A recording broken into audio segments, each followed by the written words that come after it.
Well, very welcome today. Delighted to see everybody here. As I just let someone else into the waiting room. You know what, Irene, I'm just going to make you co-host if you don't mind, just to let people in. Is that all right? Will you keep an eye on everybody? Thank you. Um, yes, you're all very welcome. I'm Helen McVeigh, and I do my best to spread the love of the ancient world from my little corner of the internet. And here at the Classics Academy, we're nearing summer school season. So I'd love to invite you to check out what we have planned for the month of July. Go to my website for the summer school for guest lectures. It's all on there. But what are we here for today? Well, I'm thrilled. I'm really pleased to have Alexis Prescott with us today. Alexis is a Latin tutor for the Classics Academy, and she has a master's degree in ancient history from King's College London and a PGCE postgraduate teaching qualification in classics also from KCL. And after a decade as a classics teacher and a head of department, Alexis has become a freelance tutor of Latin and classical civilization, and I'm so lucky to have her on my team. Her first book is entitled The First Witches, Women of Power in the Classical World. Published by Pen and Sword last month. And now I'm just going to hand you over to Alexis. She's going to tell us all about writing The First Witches and about her inspiration. Should I Thank start? you. Right. Well, hello everyone. Thank you so much for joining. There's quite a few of you, which is really nice to see.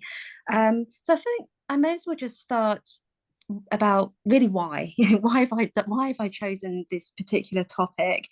And I think I probably will start anecdotally, actually. Now, this is actually not in the book at all, but it just kind of sets the scene really as to why I went down this path. And it's a bit of a strange story. I was working in a school back in 2011 to about 2013, and it was a Catholic boarding school, and I was teaching classics, and I was with a year 10 class, so this is like GCSE level, and I got to book 10 where Circe appears, and if you know the story, you know that Odysseus sort of sends out his men to explore the island of Aeaea. They get to the wooded glen, the forest where her palace is. They hear her voice. They get lured in, and they obviously get wined and dined. She drugs them in their drink, and then she walks around and taps them on their shoulders and turns them into pigs. And one of the students said to me, "Oh, she sounds like a witch." And I said, "Well, yes, she definitely has the attributes here that will later become so, associated with witches." And then another student said to me, "But Miss, they didn't start until the Middle Ages. There's no such thing of a witch until then." So then I had to give this whole discussion about, well, actually, that's very much not the case, because witches appear everywhere in the classical world, and we kind of delved through where all of this sort of happened.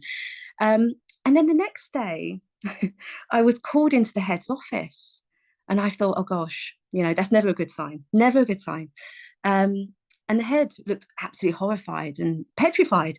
And she said to me, you've been teaching witchcraft. And I said, no, no, no, no, no. I was setting in context about Circe and witches and where they've come from. Anyway, it got quite, she got quite upset, and she actually suspended me from the school. And I was escorted off the premises. Now, bear in mind, this was very early on in my career, and I was thinking, oh my God, that's it.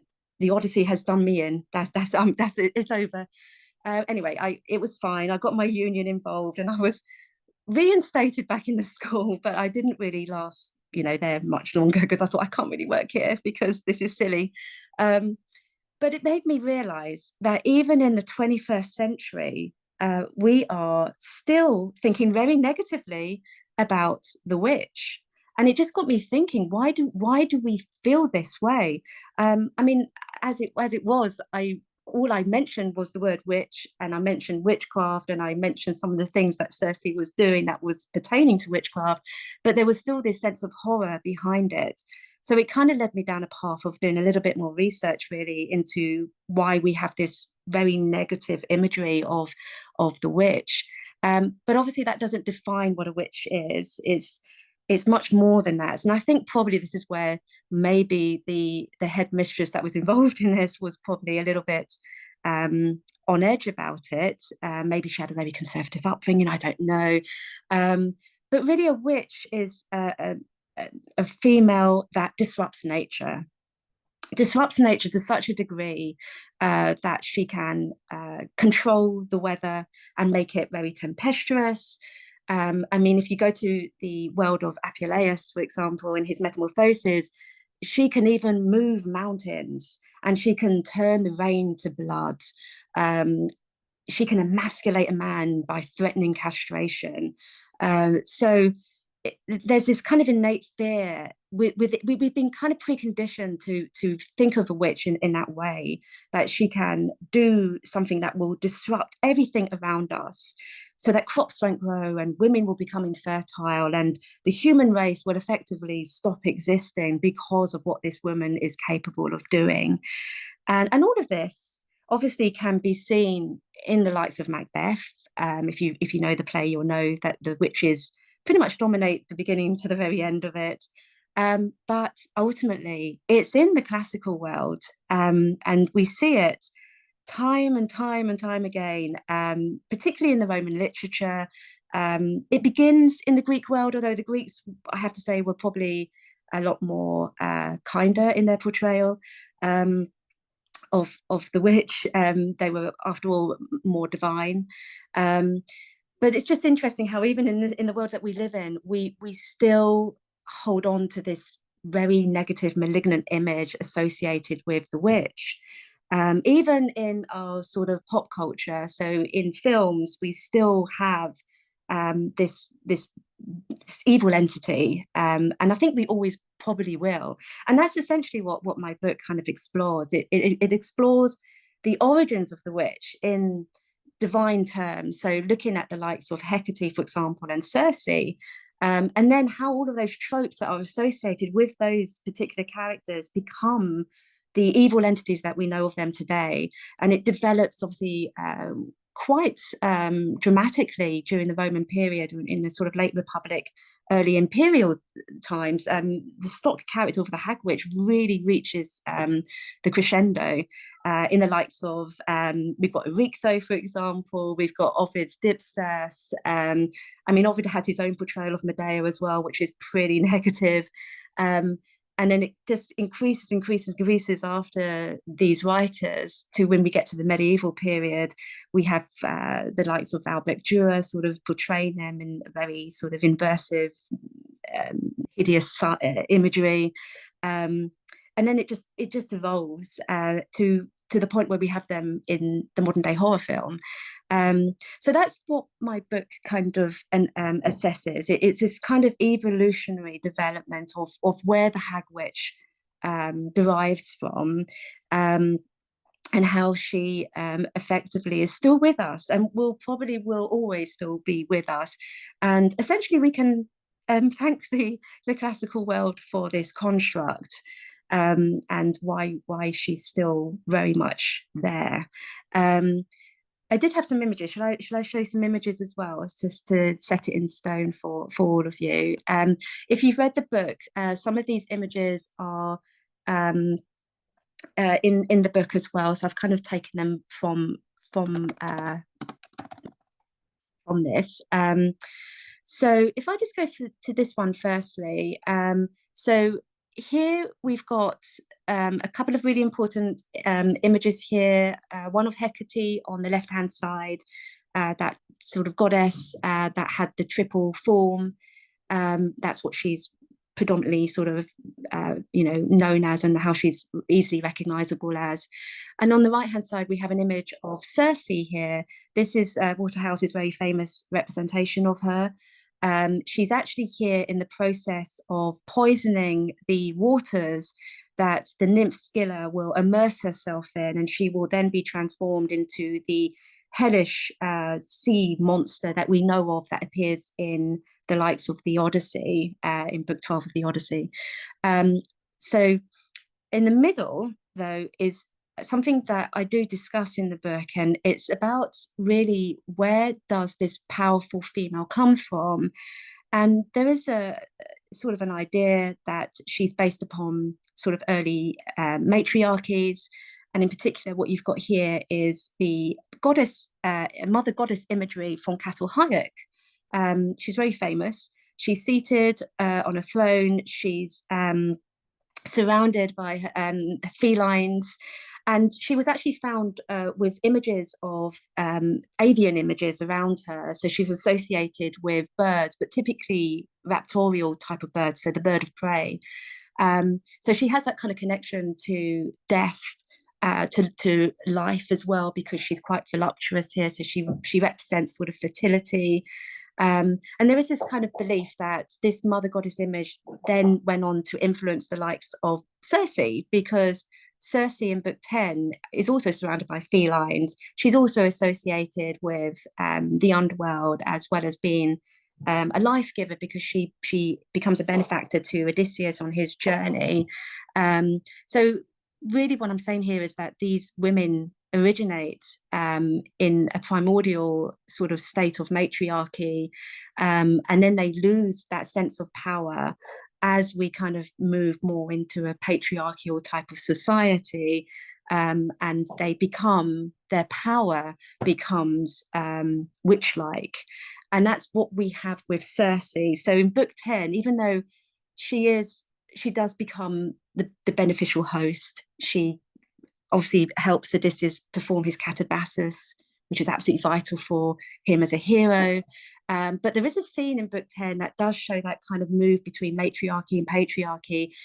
He is told that he must draw out his sword when he is faced with her, so that she will fall in supplication to him. And that is exactly what happens. So the sword imagery is kind of like this imagery of the phallus, and he therefore has his patriarchal right over her, and he's able to dominate her from that moment.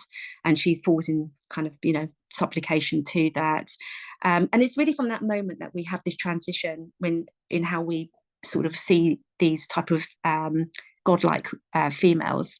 And Circe, unfortunately, falls prey to becoming a femme fatale throughout history. But she loses that, as we know, with the likes of Madeline Miller, who obviously has given her a nice feminist voice, if you've read her Circe.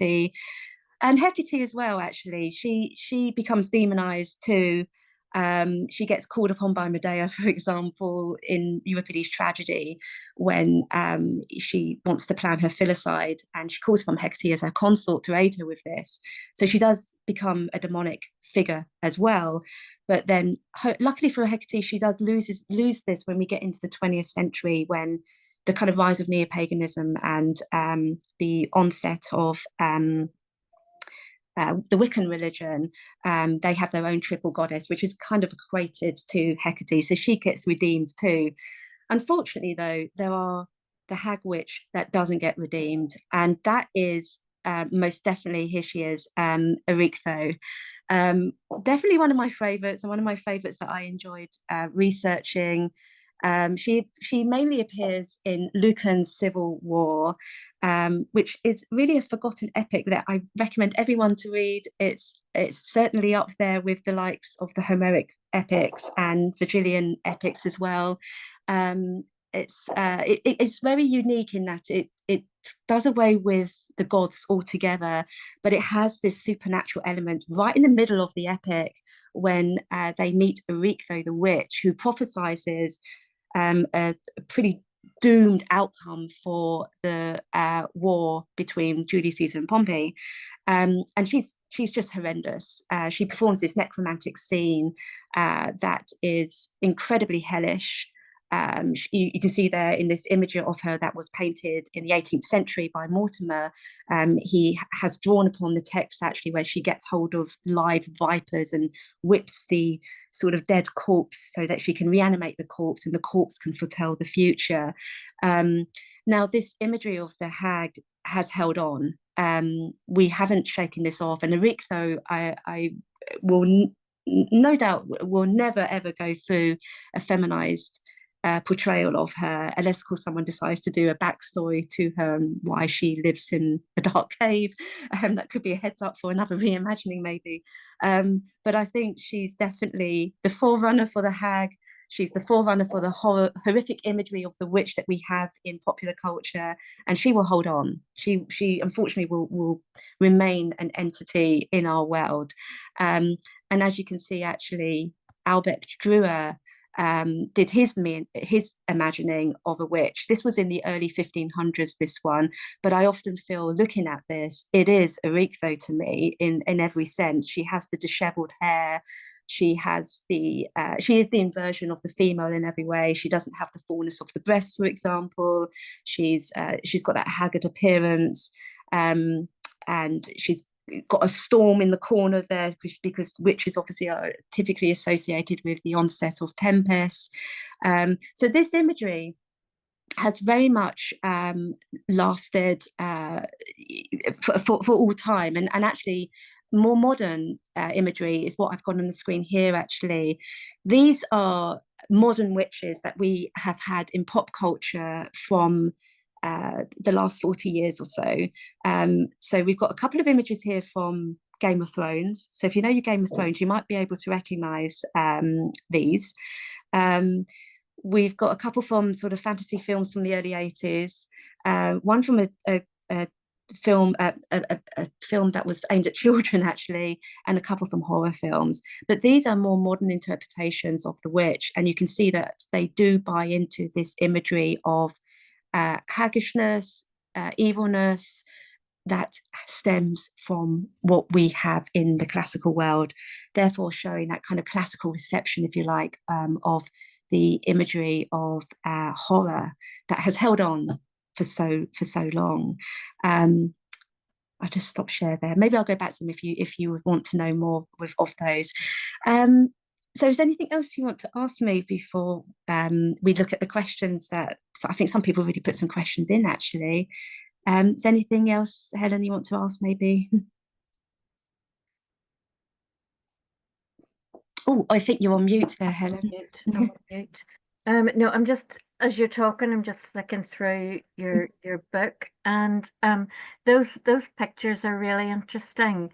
Just thinking about the reception, because one of those pictures, I don't know if it was from, oh gosh, Robin Hood, Prince of Thieves. There was somebody in that who was just, the grizzled hair and the yeah, and also what the first chapter about Hecate, what that put me in mind of did you ever watch Buffy the Vampire Slayer? I did, yes. And when Willow is calling on Hecate. Now I haven't watched it for such a long time, but that's and it's the evil, it is the horror movie. It is. It has become more of a symbol to use in horror films. Absolutely. It's funny you should mention Robin Hood, the Prince of Thieves, because I was actually watching that last night, and I didn't write about Robin Hood, Prince of Thieves, but I forgot actually just how horrific the witch is within that film. It actually wasn't from that image on the screen that I just showed you. That actually was, I think you're probably thinking of the horror one there. Let me just go back because it'd be good for me just to talk through them. So let me just put them on again. So what we've got here then, the top left hand corner is actually from Game of Thrones, who I assume probably quite a lot of you are familiar with Game of Thrones. This is the Red Woman. Now the Red Woman has a necklace on, and when she takes the necklace off, she turns into the crone. When she puts the necklace on, she becomes the symbol of beauty. So that is her. I think it appears at the beginning of season 6, I think. The top right-hand image is also from Game of Thrones as well. This is when Cersei has a flashback episode, and she recalls her as a youth, and she finds a witch in the forest, and she wants to know, will she become queen? And she's a prophetess, this witch, and she says, yeah, I can see you wearing the crown. I can also see you having children as well, 3 children to be precise. And obviously when Cersei hears this, she's like, oh, that's good. But then the witch says, but I can see them wearing shrouds. So she predicts their deaths. And Cersei is like really embittered by this. And then the witch kind of ends the scene by cackling, like typical sort of imagery of the witch. I think the one you're thinking of there, Helen, was it the top middle there? Yeah, it looks like the Robin Hood one. That's actually from a horror film, which is the third installment of the Evil Dead series. It's a Sam Raimi film. And yes, there's a witch in it, and she's quite horrific. And then we've got another horror film in the bottom middle there. That's from a reimagining of Hansel and Gretel. It's a really good film actually, because it Hansel and Gretel are witch hunters in that film, and they go and target evil witches. The bottom right one is, would you believe that's actually Joan Collins? She did a version of Hansel and Gretel, and she played the witch. She did it really well. It's part of the fairy tale theatre series that was aired in the early 80s. She played the evil stepmother as well as the witch. And yeah, she's brilliant in it, actually. And then the two other images, they're from fantasy films from the early 80s. So the one in the bottom left is Conan the Barbarian. She's like a Circe figure, actually, because she's beautiful. She lures him in, and then she becomes a bit of a vampiric witch. And then the one in the middle is three witches from a film called The Beastmaster, another fantasy film. But all of them are essentially evil. And the point being that kind of classical reception here, what you've got here is, when you look at these, you would be mistaken to think of witches that are mentioned by Apuleius, or Horace's Canidia, for example. All are pretty evil in tone, and this is exactly what they do. In fact, the three witches that you've got there in the middle, they turn themselves into birds, which is what Ovid believes witches do. They can morph into owls, and as an owl, they go as the strigai, that is what they're called, and they suck the blood of infants. So yeah, classical reception is one of my favorite things, definitely. Thank you. Right. Okay. So we do have some questions. So Andy has his hand up, and then we'll go to Linda, who's put something in the chat. Andy, sorry to keep you waiting. What have you got to No, say? it's not a problem. Hi, Alexis. I just want to say I do proudly own a copy of the book. I haven't read it yet, but I do proudly own one. It seems that the first appearance of the witches is around classical Greece. Do we have any depictions of something similar in like Egyptian or maybe the Persian or anything earlier like that? So you can definitely go to the likes of Gilgamesh, the Epic of Gilgamesh. Ishtar in that one, she is very similar in that she has really strong transformative powers, a bit like Circe. And Gilgamesh actually, she rather likes him, but he declines her advances. So she actually turns one of his soldiers into a wolf to target him, as a punishment for not accepting her sexually. So really, yes, is the answer to that. That there are definitely images. They're more divine, which is what obviously Circe is. So there is definitely images in very early literature, like Gilgamesh, of women that are using these powerful transformative powers for evilness. Yes, Yeah. definitely. So yeah, I would say that the definitely predates the Homeric epic, and it's that whole idea of the mistress of the animals as well. The whole idea of the mother goddess figure, which became another title as the mistress of animals. They all have these kind of powers to transform, so it definitely derives from that. One thing I actually would encourage everyone to look at is something called the Stiff Thompson Motif Index. Stiff Thompson is one of my heroes. He's amazing. He collated every mythological title you can think of, and he painstakingly went through all the mythologies and looked at all the common tropes between them all, and he put it all in an index which you can actually access online. So with the witch, for example, he picked out all the characteristics of the witch, and he kind of says, well, we see this in a little bit in Gilgamesh, we see it in Homer's Odyssey. So he lists down all the kind of books where we see those entities.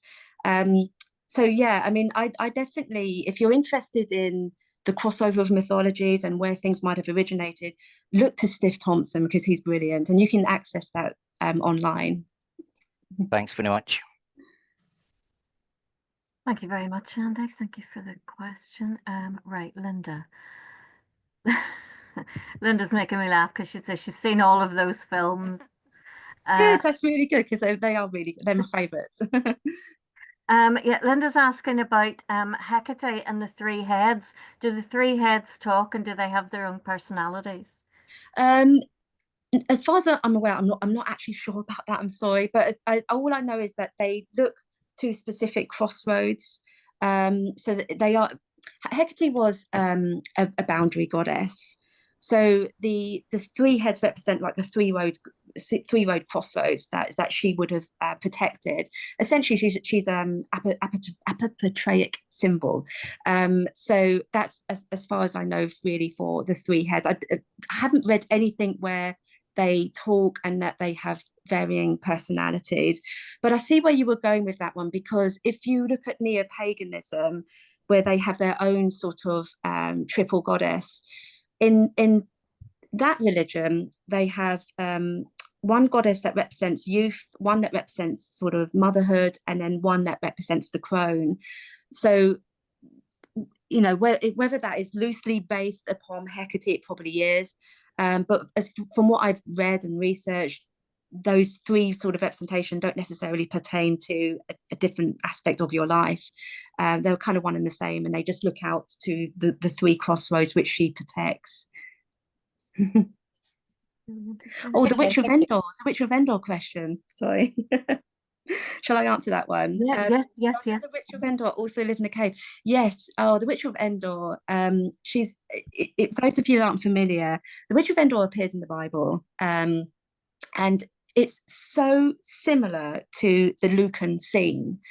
So it involves visiting the Witch of Endor for a prophecy, which she willingly gives through necromantic means, although in the Bible it is not fully explained at all how that necromancy was kind of sort of carried out.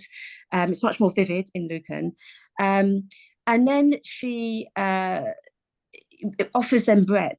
And that essentially is the end of the Witch of Endor reference in the Bible. Yes, she does. She is associated with the liminal environment. So she is associated with living on the edge of society, on the periphery of society. And obviously necromancers and the witch were outcasts in the sort of Old Testament biblical times. But I actually do talk about this in the book, because I kind of did some research behind when was the Witch of Endor story sort of formulated, when was it sort of sort of spread around the sort of Middle East sort of area, and I came to the conclusion that it was kind of around the sort of 600s BC, so it kind of comes after the formation or the composition of the Homeric epics. So in other words, what I'm saying is it did that kind of influence the rise of the Witch of Endor, so yeah, you need to read the book to find out, because I do have an appendix on the Witch of Endor, because she is interesting.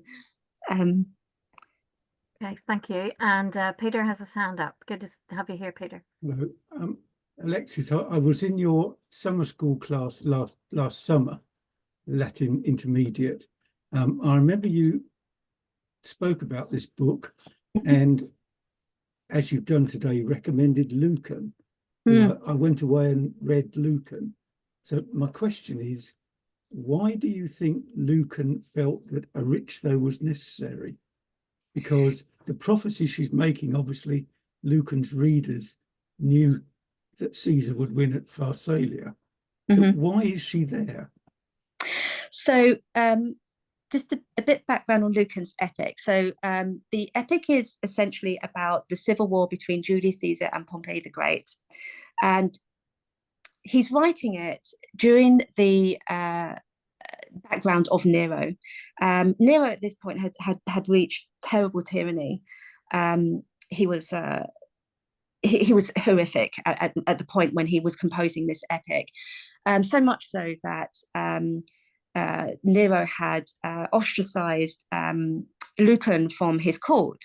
And this was purely because Lucan was becoming a much better poet than Nero was, and Nero didn't want to be sort of outdone by that. So Lucan actually joins the conspiracy against Nero, the Pisonian conspiracy. And obviously it gets found out, and Lucan is sentenced to commit suicide, and he dies very young. He dies at 25 through opening his veins. Yeah, very sad. So he's writing during the backdrop of this. There is no supernatural element in the Lucan Civil War, other than some references to some portents here and there, but there's no sort of divine intervention. But he throws in Erictho, and she appears in book 6. And I think it's deliberate on his part, not least because it shows his grandiloquence, if you like, because he wants to showcase his poetry writing, and he does it in bucket loads in book 6, the way he portrays this evil entity. I mean, it's such a graphic, wonderfully written scene, horrific scene. I mean, it's definitely proto-Gothic. But I think there's another side to this as well. The whole of the epic is meant to be a sense of doom and gloom. And what better way to enhance that by having this horrific imagery of the witch right slap bang in the middle of the epic, and giving a prophecy that is ultimately one that is doom after all. He doesn't like Julius Caesar. Julius Caesar for him represents the tyranny of Nero. And essentially, even though he's a bit kinder towards Pompey the Great within the epic, he's still critical of the fact that these men are driven by power, and power obviously leads to complete and utter destruction. And that is just elevated by this scene with Erictho. And also, Erictho is visited. Sorry, had a malfunction there.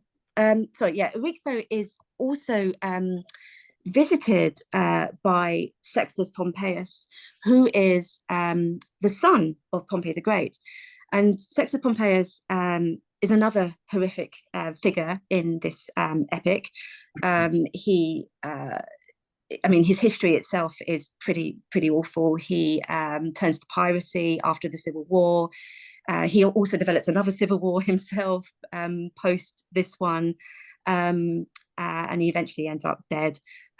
So having him going to seek Erictho, I think, just adds to the sense of doom and gloom that this epic is meant to enhance. So yeah, I think that's why he uses her. It's just to add to that sense of that sense of doom that this outcome of this civil war is going to provide, and it just mirrors the awfulness of which he's writing in under Nero.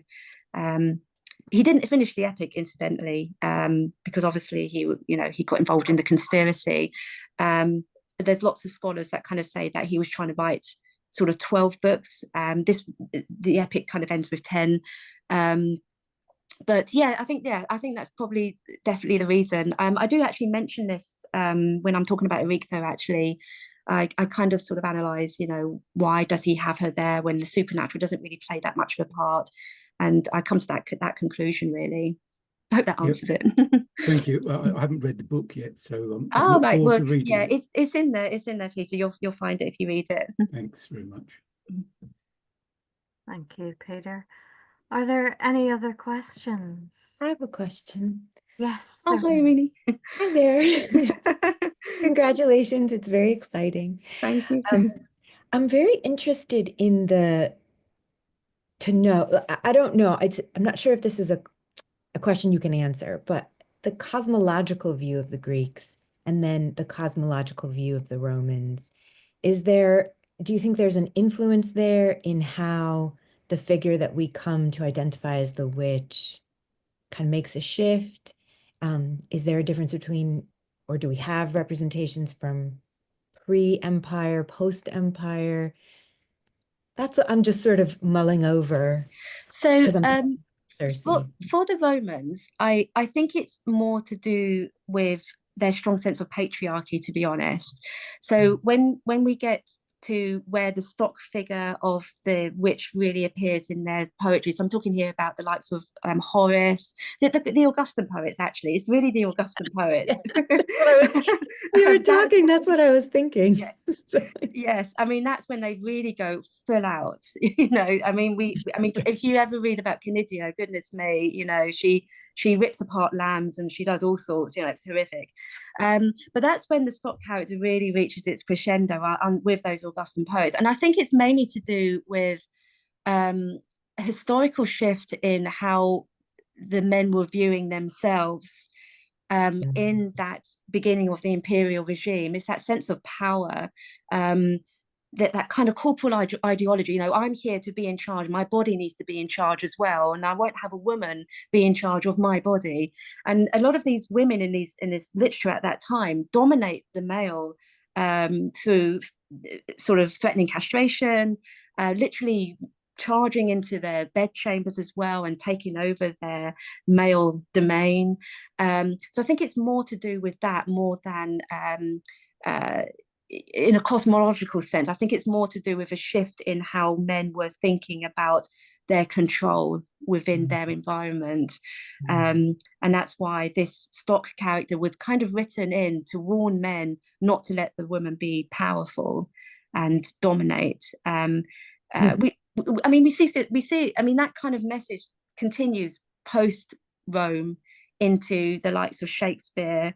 I mean, Macbeth, in some ways, is a message for that too, isn't it? With Lady Macbeth talking above her station. You know, these women don't fulfill the auxiliary role of what you would expect a woman to do. And therefore, it's kind of a warning to the man about what happens when you allow a woman to be this powerful. And that's the kind of message you get from the likes of Canidia and Dipsas and Erichtho. Although Erichtho is slightly different, you know, that's more to do with him using that figure to highlight oppression and tyranny and danger and darkness. But yeah, I think I kind of answered. Yeah, very much. I mean, I'm thinking because the Circe episode is told to us by Odysseus, right?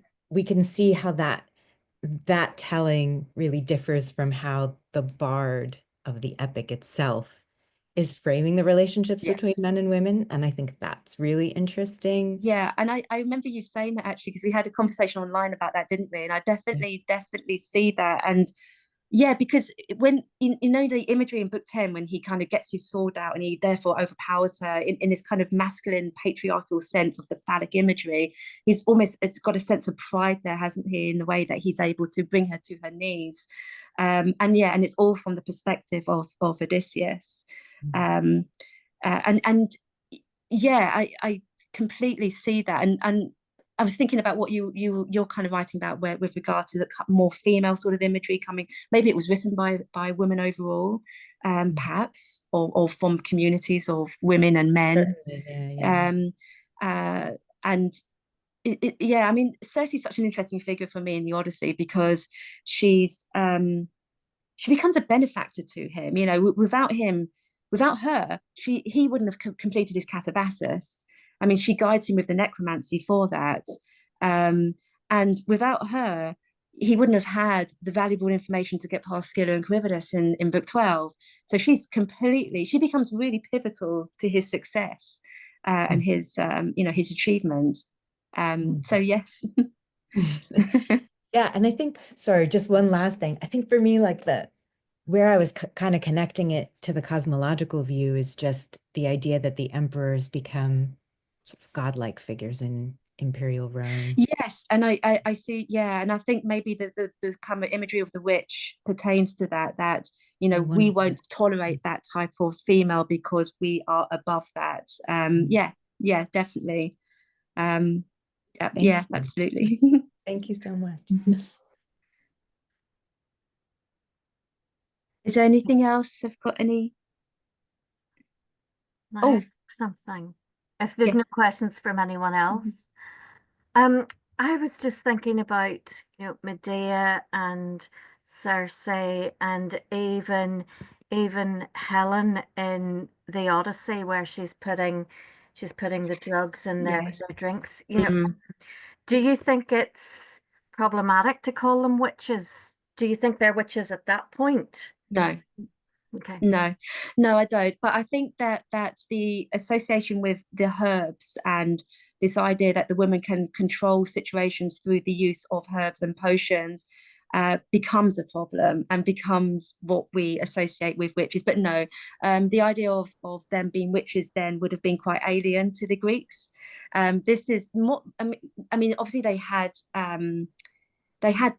women historically who practiced dealings with herbs and poisons and things like that. But actually, it's not until the Roman world that we actually have a specific word, which is saga, for a witch. That's what the Romans generally sort of refer to them as. Yes, that is that Diane? Yes, that's true. I actually refer to Theocritus as Samatha. She loses her loved one and she goes to a witch to try and get the love reinstated, and they actually call upon Hecate actually during the whole incantation. So Hecate, poor old Hecate. I mean, Hecate, she hardly appears in the literature. She appears at the beginning and end of the hymn to Demeter, but other than that, she's just called upon by these other sort of random witches, and it kind of invoking her in her sort of in their spell making. Oh, is there any more? Is that?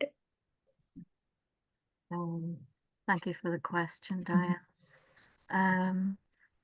Okay, are there any more last questions? No, we're all right. Okay. Well, if there's nothing else, and I don't have any more questions, thank you very much, Alexis, for talking to us today. I do have to mention your little witches behind you. I love them. I love them.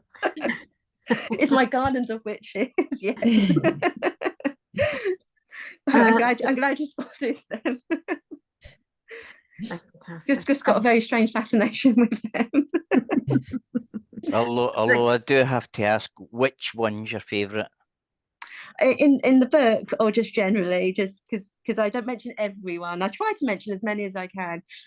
Which one's my favourite? Do you know what? I'm actually probably would say probably somebody, but you probably won't understand this. Aretho. I know she's so hideous and she's kind of proto horror, and but she's just so horrific that you can't help but enjoy reading about her. And obviously, you can see so much influence. Actually, that the scene with Aretho has profoundly impacted the likes of Mary Shelley's Frankenstein. The whole idea of reanimating a corpse, not actually the monster himself, but actually Dr. Frankenstein, Victor Frankenstein, because he goes through sort of charnel houses and graveyards to get all of the kind of body parts in order to create this corpse. He is Aretho in the male form, undoubtedly. So I think probably Aretho for me, because it's had such an impact on so many things in the horror world, in the world of Gothic literature, definitely. Cool. And Linda has another question. Sorry, the witches, the cannibal witches, the ones that eat the poor man when he's asleep, where on earth did that come from? When did witches suddenly become cannibals? So the cannibal witch, actually, you see it in the Roman literature more than anything else. Yeah, it's there. They eat they eat human flesh. In fact, they even eat infants as well. So yeah, that's where we see it arise in the likes of the Appuleian witches, the sort of Canidia, Horace's Canidia, but also Dipsas kind of sort of gets involved in that too. So it's actually these kind of writers during that period of the sort of late sort of Republic imperial times, we see the rise of the cannibal vampiric witch almost, actually, because they suck blood as well. But actually, why did they suddenly do that? Because the Greeks never did that. No, they didn't. So I delve into this a little bit insofar as talking about how the ideology of the male was seen at that time, and it was this idea that the man was becoming, I think, Irene touched upon this idea of the kind of emperor figure. They were becoming increasingly more powerful. They were embracing that one man rule again, and as a result of that, they had to control the women, because if you look at the Republican period, women were were a lot freer in the way that they were acting, and they were having sexual relations all over the place. So it's this idea of maybe, you know, controlling the woman more by having a horrific image of her. It therefore made the man act a little bit more controlling over her. Octavius was such a prude. Yeah, I mean, his morality laws didn't work though, did they? he had Not to, so much. he had to scrap them in the end. They were a little bit excessive and extreme. But yeah, it's definitely, unfortunately, it's that idea of misogyny, just outright misogyny. But the idea of eating human flesh is an interesting one, because we do see it. We see it prior to the Romans. We have references of the Carthaginians apparently partaking in the eating of human flesh. They believe this happened during the around the sort of winter solstice, and they would honor Kronos in the hope that they would get a successful sort of harvest for the spring, and they would sacrifice their children, their infants, mainly their sons, in honor of Kronos, and it was done through apparently through the eating of the flesh of the child.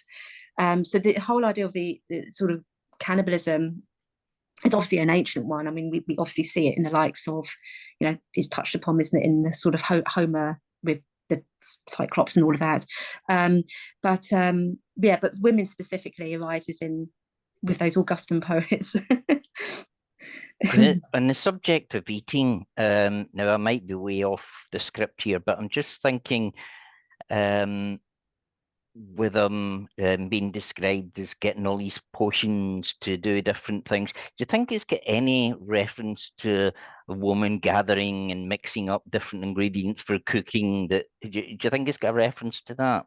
Yeah, absolutely. I think a lot of female activities have been misconstrued here to be seen as evil. So whether it is, you know, concoctions for meals, and I mean, if you link it to the Roman world just for a second, with how you know, Livia was kind of dominating the imperial household through poison, it's this idea, isn't it, that a woman is dangerous in the kitchen because you don't know what she's pouring into her. There is a court case in Australia on that very matter right as we speak. Yeah, I mean, it's and also just on the note of eating as well, we have the Ovidian tale, don't we, of Procne and Philomela, and the eating of the son Tereus. She feeds the son, doesn't she, to her husband.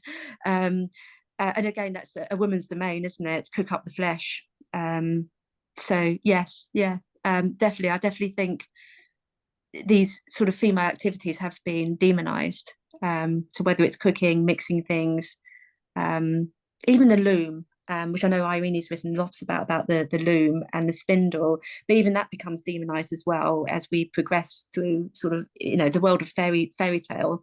The spindle becomes an instrument of power and an instrument to cause harm. Yeah. Thank you. Yeah, that's really fascinating. Yeah. Really interesting.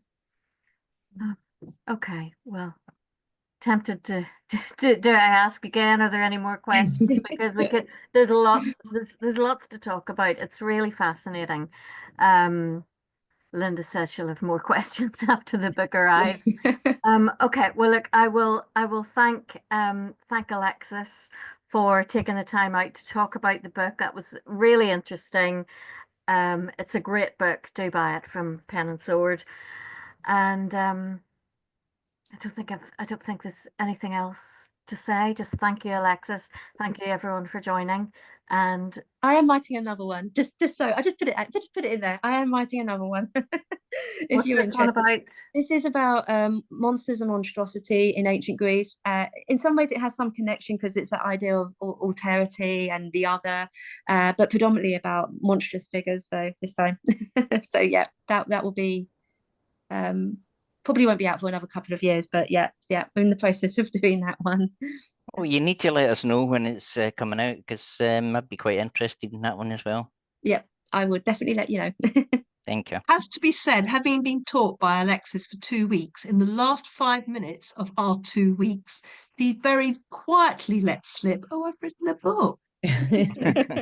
So we can't rely on Alexis to tell us that when her book is out. We'll have to rely on Helen to know. I'll tell you. Yep, I'll tell you. Okay. So thank you, Alexis, and thank you everyone for joining us.